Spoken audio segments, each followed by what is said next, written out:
मंडळी नमस्कार. मी SRT सेवक, शेती शाळा क्रमांक 19, पवन वाहक, राहणार सावळी, तालुका, जिल्हा बुलढाणा. आपण SRT या तंत्रज्ञानानुसार या फ्लावर पिकाची लागवड केलेली आहे. यामध्ये उन्हाळी हंगामामध्ये आपण काकडी या पिकाची लागवड केलेली होती. खरीपामध्ये यामध्ये मका होती आणि रब्बीमध्ये सुद्धा मका होती.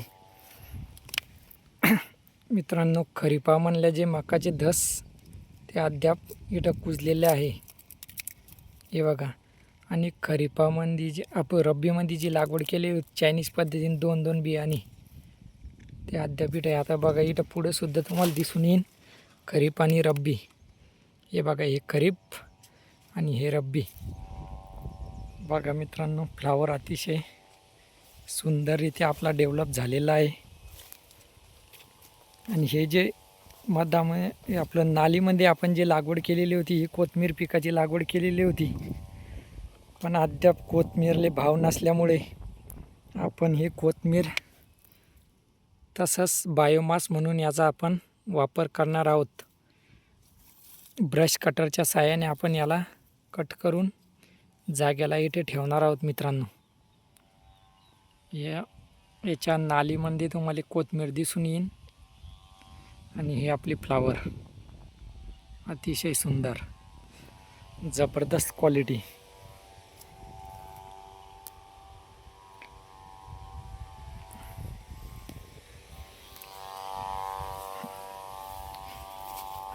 माझी सर्व शेतकरी बांधवांना एकच विनंती आहे की आपण यासाठी या तंत्रज्ञानाचा अवलंब करून शेतीमध्ये क्रांती घडवून आणू शकतो.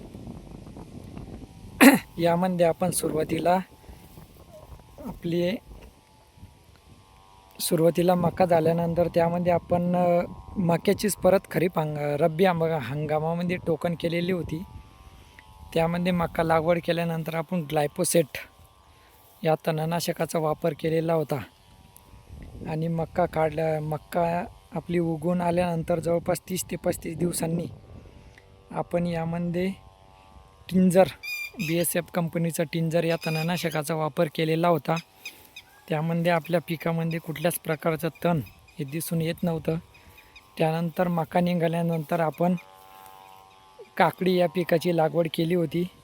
आणि काकडी निघाल्यानंतर आपण म्हणजे काकडी उगवून लागवड झाल्यानंतर आपण यामध्ये ग्लायफोसेट प्लस गोल या तणनाशकाचा वापर करून काकडी उगवून आली होती. त्यानंतर आपण कुठल्याही प्रकारचं रासायनिक तणनाशक यामध्ये वापरलं नाही आणि तणसुद्धा उगवून आलं नाही.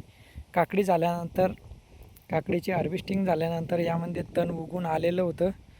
त्यामध्ये आपण काकडी झाल्यानंतर ग्लायफोसेट या तणनाशकाची फवारणी करून लगेच जुलै 20मध्ये फ्लावर या पिकाची लागवड केलेली होती. आणि फ्लावर अतिशय सुंदररित्या आपला डेव्हलप झालेला आहे. मित्रांनो,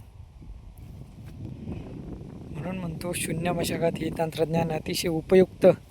आणि आता हे बघा, हे जे तण आहे याला आपण ग्रास कटरच्या साहाय्याने इथून कट करणार, कारण फ्लावर पिकायले ग्लायफोसेट हे तणनाशक थोडीफार इजा देतं.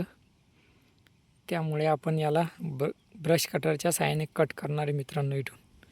आणि आपली फ्लावर आता 1-2 दिवसात येईन हार्वेस्टिंगला. हे बघा, जबरदस्त क्वालिटी आणि जबरदस्त गुणवत्ता. पांढरं शुभ्र असे फुलं आपल्या फ्लावर प्लॉटला लागलेलं आहे. म्हणून जास्तीत जास्त शेतकरी बांधवांनी यासाठी या तंत्रज्ञानाचा वापर करा. हे बघा,